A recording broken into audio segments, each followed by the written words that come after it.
Hi again, Kenneth Scott Latourette. In the last couple of pages of his chapter, The Course in Western Europe, this is of course during the Middle Ages, so in his history of Christianity we haven't even got halfway yet, but he's already up around the year 950 in his analysis of what's been accomplished in the first 1,000 years or so of Christianity.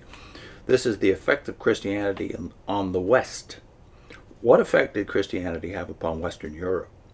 Here were the descendants of the Roman provincials, religiously the products of the mass conversions of the 4th and 5th centuries. Here, too, were the scions of the barbarian invaders who had also come into the church by community movements. Could Christianity raise the life of this population so that it would approximate to the standards set forth by Christ? The odds seemed overwhelmingly against success.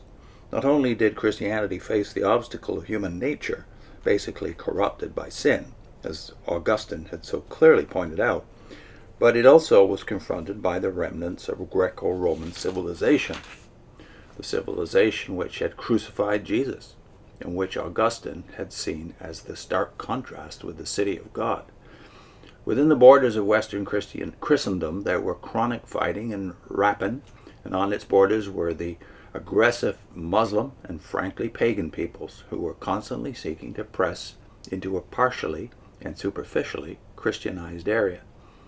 Among the effects, we must first of all remind ourselves of what we have summarized in the preceding pages: the continued adherence to the Christian name of most of the descendants of the Roman provincials, and the professed acceptance of the Christian faith by the overwhelming majority of the invaders. Although in Spain and Sicily there were substantial Muslim elements, some of them invaders and others converts from the traditionally Christian population, in the north Christianity had not only won those pagans who had settled within what had once been the boundaries of the Roman Empire, but it had also been carried beyond those borders and had firmly established in Ireland, Scotland, and the lands of the Frisians and the Saxons. In Spain and Sicily, strong churches survived the Muslim conquests, and in later centuries were again to embrace the entire population. An effect which has often been noticed was the preservation through the church and the monasteries of much of the civilization of the Roman Empire and its transmission to later generations. From the standpoint of the gospel, this was not an unmixed blessing, for as we must never allow ourselves to forget, that civilization was basically antagonistic to Christ and his message, and in utilizing it, the Christian community might be preparing the way for its triumph over the gospel. Here, as we are to see, has again and again been a major peril, notably beginning with the Renaissance and continuing into our own day. Could Christianity, while perpetuating much of the Greco-Roman culture, so select from it and transmute it that it could be made to serve the gospel? That whether or not they were aware of it was what outstanding Christians were attempting. That was the dream of some of the great popes and was seen in the Carolingian revival. Men like Charlemagne and Pope Nicholas I were seeking to make actual the city of God in the regions where their influence could reach. That they did not completely succeed is obvious. That they and others less outstanding than they did not entirely fail must also be recognized.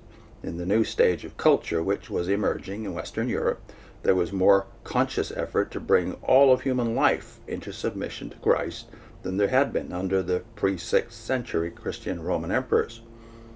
The effort fell far short of the goal.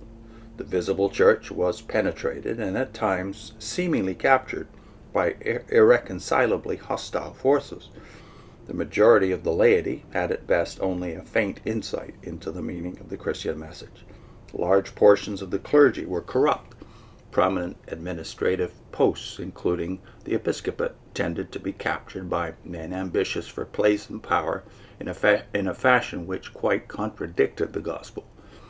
The designation servant of the servants of God, employed by some of the popes and taken from the memorable words of Jesus, that they who wish to be greatest among the disciples must be servants of all, became in the mouths of some of the occupants of the throne of Peter sheer hypocrisy.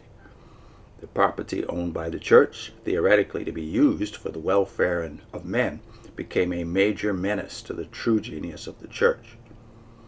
Even the monasteries, dedicated as they were, in principle, to the full realization of the Christian life, almost always departed from the ideals of men like Benedict of Nursia and Benedict of Anian. Presumably this was unavoidable, at least in one way or another, and to a greater or lesser extent, it has been seen in all institutions which bear the Christian name.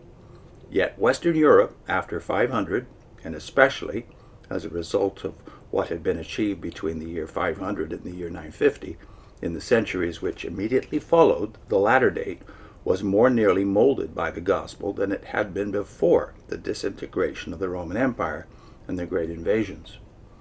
This was seen in almost every phase of its life. It was also apparent in individual after individual. Even when the majority fell so far short of Christian ideals that they seemed not to deserve the Christian name, they recognized and honored those rare men and women who unmistakably displayed the fruits of the Spirit.